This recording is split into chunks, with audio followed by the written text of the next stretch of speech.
বাবা বাঁচাও বাবা, আমি খুব বিপদে পড়েছি বাবা। বল বৎস বল, কি সমস্যা বৎস বল, আমাকে বল, আমি সংশোধন করে দেব। বাবা আমার বউ প্রত্যেকদিন আমার সঙ্গে ঝগড়া করে বাবা, তো আমার সমস্যা একটু সমাধান করে দাও বাবা। সমস্যা নেই বৎস, আমি আসি তো।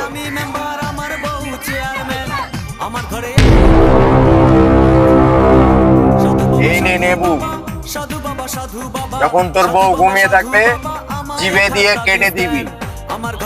ঠিক আছে বাবা। বাবা লেবুটা নাও বাবা।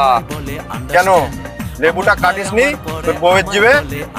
বাবা তুমি তো বলেছিলে লেবুটাকে জিভে দিয়ে কেটে দিতে, আমি জিভটাই কেটে দিয়েছি বাবা, আর কিচ্ছু বলতে পারে না বাবা।